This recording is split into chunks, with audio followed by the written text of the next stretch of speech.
This segment is brought to you by Cardiovascular Institute of the South, providing our patients the highest quality cardiovascular care available.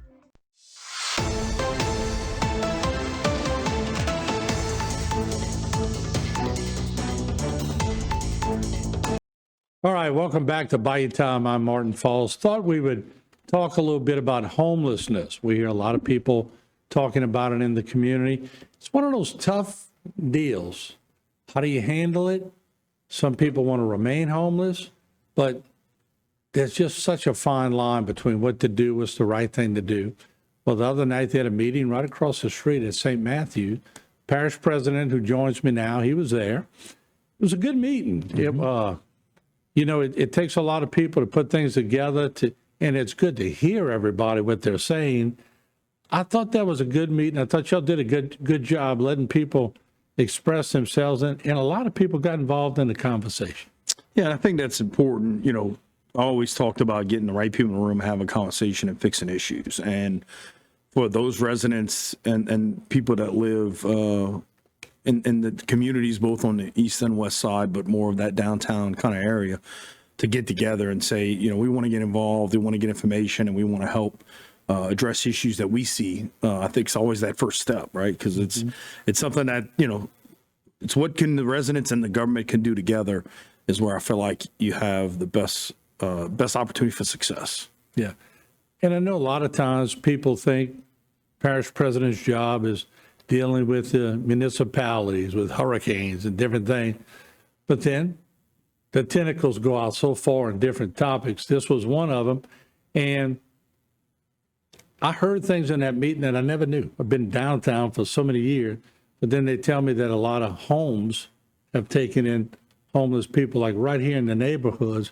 So although some of them are probably fairly well kept and good, I sense that there was just a sense of people not sure of who's living right around them. And I think y'all are going to look into that.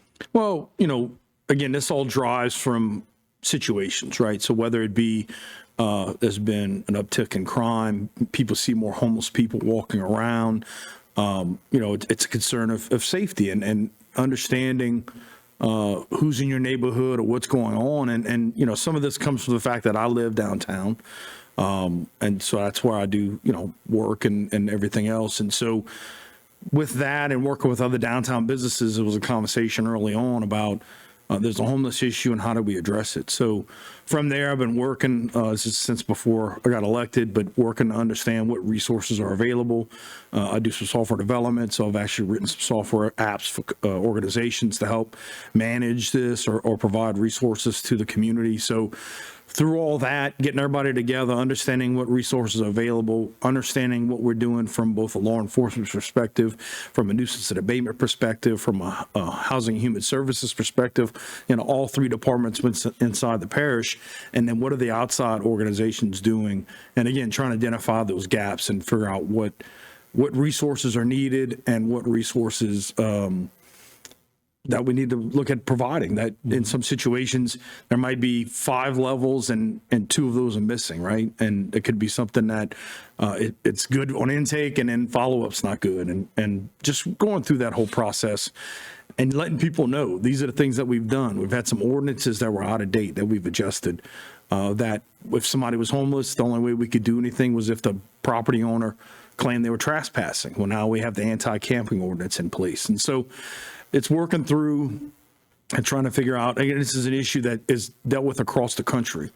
You got cities that have spent billions of dollars. New Orleans spent $250 million to try to address the homelessness and vagrancy and not able to make a dent. So it's a conversation about how we could possibly do this differently and make an impact and help our community. I'm guilty of it too. We always say, you got to say something to somebody, and I'll lead you into the little saying you were saying at the meeting the other day, but I saw an individual the other day peering in fences around here. And I watched him, went around the block, watched him, and then the next day, Houma police are here because they know we have a lot of cameras. And they're looking through our cameras, somebody had busted Dominique's gas lamps. It sure looked like the same guy that was walking around here. If I would at least picked up the phone and said, suspicious person, blah, blah, blah, maybe that doesn't happen. So I'm using myself as an example, but y'all always say if you see, what is the saying? See something, say something. Yeah. Right. And that's something that I've instituted at the parish since I got here. And it's a situation where if one department that maybe doesn't deal with grass sees an issue with grass, report it to the department that does. And so if something looks suspicious, I'll always report it. I'm also always taking pictures of cracks in the cement and potholes. And it's really a situation of getting information to our teams so they can take that information and be successful. And if they're not able to do something, what's holding them up, and have them look to help us make the decision on how to fix it. And so, it is a balance of wanting to make sure we aren't calling the cops on everybody that's walking around that's maybe minding their own business, that's not harming anybody. But at the same time, if something looks suspicious, make sure you report it. And be vigilant, look for patterns, I guess. But you'd have been one of those guys before cell phones that had that Nikon with the big zoom, taking pictures of the cracks and everything. Huh? Yes, sir. And that's what it is. There's a lot of pieces and parts in the parish. The parish is huge. I tell residents all the time, if you see something, let us know, call us. And maybe in the past it hadn't gotten resolved, or maybe it got resolved and it wasn't to your liking, or maybe something held us up from being able to resolve it to the level that even our directors and employees wanted to. So, don't just assume that something's not getting done, or that we're not trying to do something, or that we don't care about an area, that we forgot about an area. Let us know and give our team an opportunity. We've changed the way we manage people. We're upgrading our systems on a regular basis, and we're giving our employees tools so they can be more successful. Or if you see something, say something. We'll be right back. Don't go away. This segment was brought to you by Cardiovascular Institute of the South, providing our patients the highest quality cardiovascular care available.